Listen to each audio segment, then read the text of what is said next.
મહુધા પંથકમાં ભારે પવનને લઈ વાતાવરણ પલટાતા કેટલીક જગ્યાએ વૃક્ષો ધરાશાયી થયા તો કેટલાકના છાપરા ઉડ્યા। ગત સોમવારે મહુધા પંથકમાં સાંજના સમયે અચાનક જ વાતાવરણમાં પલટાતા જ ભારે પવન શરૂ થયો હતો, જેમાં વીજળીના કડાકા ભડાકા સાથે કેટલીક જગ્યાએ સાધારણ વરસાદ પણ વરસ્યો હતો। ભારે પવનને કારણે ધૂળની ડમરીઓ ઉડતા વાતાવરણ ધૂંધળું બન્યું હતું।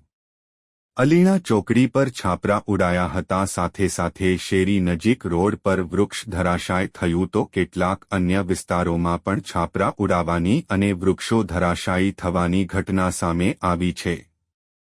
જ્યારે ભર ઉનાળે અચાનક જ વાતાવરણમાં પલટાતા જનજીવન પ્રભાવિત બન્યું હતું। મહુધા ડાકોર પર આવેલ દેસાઈ ટી સ્ટોલ પર કેટલાક લોકો ચાની ચૂસકી લેવા બેઠા હતા, ત્યારે ભારે પવનને લઈ અચાનક જ વૃક્ષ ધરાશી થતાં કેટલાક વ્યક્તિઓનો આબાદ બચાવ થયો હતો। જો કે વૃક્ષ ધરાશી થતાં એકાદ બે ટુ વ્હીલરને પણ નુકસાન થયું હતું, જ્યારે દેસાઈ ટી સ્ટોલ પાસે એકાએક વૃક્ષ ધરાશી થતાં જ હિન્દુ જાગૃતિ સેવા ટ્રસ્ટ મહુધા પ્રમુખ કૃણાલ પટેલ તેમજ ટ્રસ્ટના કાર્યકરો સહિત મહુધા શહેર ભાજપા સંગઠનના પ્રમુખ પંકજભાઈ ત્રિવેદી સહિત ભાજપા સંગઠનના કાર્યકરો દ્વારા વૃક્ષ ખસેડવાની કામગીરી કરવામાં આવી હતી। Reporter Nisar Sheikh, Mahudha.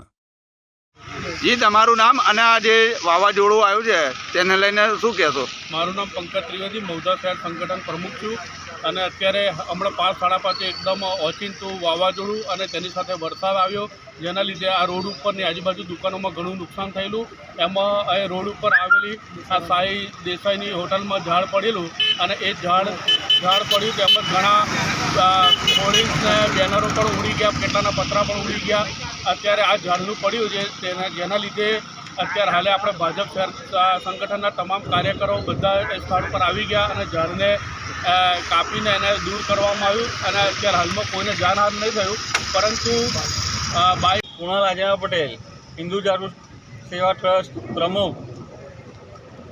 મહુધામાં ward number 6માં દેહાઈ પાન સેન્ટરમાં ભારે નુકસાન થતાં ઝાડ પડી જતાં 2 બાઇકો અને એક એક્ટિવાને ભારે નુકસાન થતાં હિન્દુ જાગૃતિ સેવા ટ્રસ્ટના તમામ કાર્યકર્તાએ આવીને જગ્યા ઉપર ઝાડને ખસેડીને સાફ કરવામાં આવ્યું। આમાં કોઈને જાનમાલનું નુકસાન કે કોઈ વાહનને નુકસાન? 2 બાઇક ને એક એક્ટિવાને ખાલી નુકસાન થયું છે, કોઈને જાનનું નુકસાન થયું? કોઈને નહીં થયું।